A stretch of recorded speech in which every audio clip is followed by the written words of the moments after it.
Body building में से कई सारे कोचेस हैं जिनका क्लाइंट काफ़ी सक्सेसफुल रह चुके हैं मिस्टर ओलंपिया जैसे स्टेज पर। और उन्हीं में से एक है हैनी रैम्बोर्ड, जो द प्रो क्रिएटर के नाम से भी जाने जाते हैं। वो 20 साल से कोचिंग दे रहे हैं और उनके लंबे कोचिंग करियर में एज अ कोच उनको काफ़ी सक्सेस मिला है, जिनके क्लाइंट्स अभी तक मिस्टर ओलंपिया में डोमिनेट कर रहे हैं।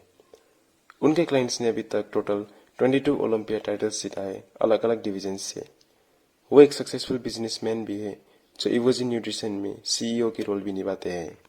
उन्होंने खुद ही एक ट्रेनिंग सिस्टम डिजाइन किया है जिसे FST7 के नाम से जाना जाता है, जिसका फुल फॉर्म है फाशिया स्ट्रेच ट्रेनिंग, और 7 का मतलब है 7th सेट या फाइनल सेट ऑफ एक्सरसाइज। इस ट्रेनिंग प्रिंसिपल को वो अपने क्लाइंट्स पर इम्प्लीमेंट करते हैं फॉर बेटर मसल हाइपरट्रॉफी। उन्होंने कई सारे एमेचर्स एंड प्रोज को कोच किया है, पर आज हम बात करेंगे उन 7 बॉडी बिल्डर्स के बारे में जो उनके गाइडेंस के अंडर ओलंपिया टाइटल जीतने में सफल हुए हैं। तो देखते हैं कौन है वो 7 ओलंपिया चैंपियंस जिनको हैनी रैम्बोर्ड ने गाइड किया है। तो पहले बॉडी बिल्डर है जे कटलर, जो 2000s की एरा की ओलंपियन है और जाने जाते हैं द किंग रोनी कॉलमैन के ग्रेटेस्ट राइवल के नाम से।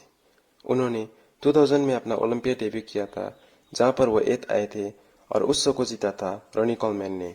उस टाइम वो क्रिस असिटोस से कोचिंग लेते थे, जो कि एक बहुत रिनाउंड प्रेप कोच है और कई सारे ओलंपियंस को ट्रेन करते हैं। तो 2001 मिस्टर ओलंपिया पे वो सेकंड आए थे रोनी कॉलमैन के पीछे। 2002 मिस्टर ओलंपिया को उन्होंने स्किप किया था और वहां से वो 2005 तक कंटिन्यूसली सेकंड आए थे।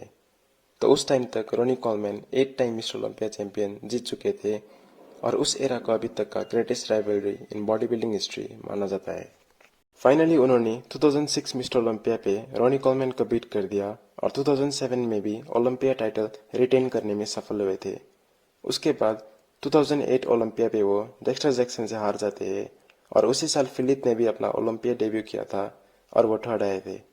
उसके बाद फिल हीथ, जो बहुत अच्छे दोस्त थे जे कटलर के और फिल उनको अपना आइडल मानते थे, उस टाइम फिल हैनी रैम्बोर्ड से कोचिंग लेते थे और उन्होंने ही जे को इंट्रोड्यूस करवाया था हैनी रैम्बोर्ड से। तो वहां से उन दोनों ने साथ में प्रिपरेशन करने का प्लान किया 2009 मिस्टर ओलंपिया के लिए। और 2009 के ओलंपिया में जे बन गए पहले बॉडी बिल्डर जिसने हारने के बाद फिर से ओलंपिया टाइटल रिगेन किया हो। उसी साल था जब जे कटलर ने अपना famous signature pose quad stomp को इंट्रोड्यूस किया था। 2009 में हैनी रैम्बोर्ड के एक और क्लाइंट निकोल विल्किंस ने भी अपना फर्स्ट फिगर ओलंपिया टाइटल जीता था। 2010 मिस्टर ओलंपिया से हैनी रैम्बोर्ड का डोमिनेंस देखने को मिला, जहां पर उनके 2 एथलीट्स टॉप 2 में आए। जे कटलर, जिन्होंने 4 बार ओलंपिया टाइटल जीत लिया, जिनमें से 2 टाइटल्स हैनी रैम्बोर्ड के अंडर था, और फिल हीथ, जो पहली बार सेकंड आए थे।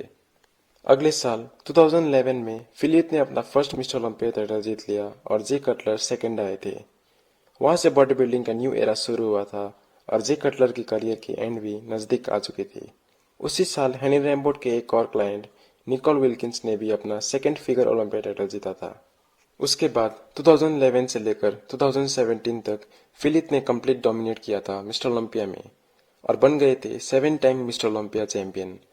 जे कटलर ने कम्पीट नहीं किया था 2012 मिस्टर ओलंपिया में बाइसेप इंजरी के कारण और 2013 पे वो 6th आए थे।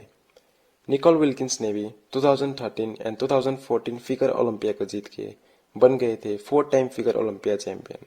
उसी बीच 2013 में एक नया डिवीजन अनाउंस हुआ जिसको मेंस फिजिक ओलंपिया के नाम से जाना जाता है और वहां पे हैनी रैम्बोर्ड का एक और क्लाइंट कम्पीट करते थे जिनका नाम है जर्मी बुएंडिया।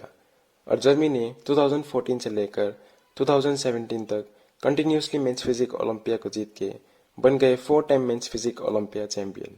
2017 में हैनी रैम्बोर्ड के 2 athletes Phil Heath and Jeremy Buendia अपने डिवीजन्स में डोमिनेट कर रहे थे, लेकिन 2018 में वो दोनों ही अपने ओलंपिया टाइटल्स हार जाते हैं और वहां से हैनी रैम्बोर्ड के कोचिंग करियर के नया फेज शुरू होता है। 2017 में हाडी चुपान, जो कि एक ईरानियन बॉडी बिल्डर थे, उन्होंने अपने पुराने कोच अली निमाती को छोड़ के हैनी रैम्बोर्ड के अंडर ट्रेनिंग करने का डिसीजन लिया। उस समय हाडी चुपान ऑलरेडी एक प्रो कार्ड होल्डर थे, जो कि उन्होंने 2016 में जीता था। वो एक 212 बॉडी बिल्डर थे और उसी डिवीजन में वो 2018 ओलंपिया में भी क्वालिफाई हुए थे। लेकिन 2018 में उस समय के प्रेसिडेंट डोनाल्ड ट्रंप ने ईरानियन नेशनल्स को यूएसए में एंटर करने से बैन कर दिया था और वो 2018 ओलंपिया में परफॉर्म नहीं कर पाए थे। 2019 में किसी तरह उनके वीजा को एक्सेप्ट किया गया और वो रेडी थे ओलंपिया में डेब्यूट करने के लिए। उस समय हेनी रैम्बोट एंड हार्डी चुपन ने डिसाइड कर लिया कि वो 212 में नहीं ओपन में कम्पीट करने वाले हैं। शॉकिंगली हार्डी चुपन थर्ड आते हैं अपने फर्स्ट मिस्टर ओलंपिया में और पीपल्स चैंपियन बन जाते हैं। 2020 मिस्टर ओलंपिया में उनका 4th प्लेस मिलता है और फिर से 2021 पे वो थर्ड आते हैं, जहां पर दोनों शोज को जीता था बिग रैमी ने। 2021 में हेनी रैम्बोट के साथ एक और एथलीट जुड़ जाते हैं जिनका नाम है डेरेक लंसफोर्ड। वो एक 2-on-2 बॉडी बिल्डर थे और 2017 से ओलंपिया में कम्पीट करते हुए आ रहे थे, जहां पर उनका प्लेसिंग हमेशा टॉप 5 में रहा है। और वो भी 2021 में हेनी रैम्बोट के अंडर कोचिंग लेने के बाद अपना फर्स्ट 2-on-2 ओलंपिया टाइटल जीत जाते हैं। क्रिस बमस्टेड जो 3 time classic physique Olympia champion रह चुके थे, जो पहले से ही डोमिनेट कर रहे थे क्लासिक फिजिक डिवीजन में, उन्होंने भी 2022 ओलंपिया का प्रेप हेनी रैम्बोट के साथ करने का डिसीजन लिया। डेरेक लंसफोर्ड जो 212 चैंपियन थे, उन्होंने भी हेनी रैम्बोट के साथ डिस्कशन करके 2022 ओलंपिया पे ओपन डिवीजन में स्विच करने का फैसला लिया। तो उसके बाद टीम हेनी रैम्बोट का डोमिनेशन फिर से शुरू होने लगा जब 2022 में हार्डी चुपन बन गए new mister Olympia champion and Derek Lunsford second आए अपने ओपन बॉडी बिल्डिंग डेब्यू में। दूसरी तरफ क्रिस बमस्टेड ने भी वन साइडेड विक्ट्री लिया और बन गए 4 time classic physique Olympia champion.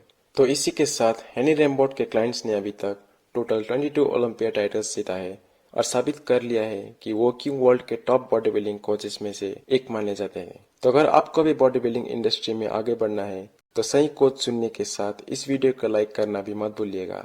Thank you.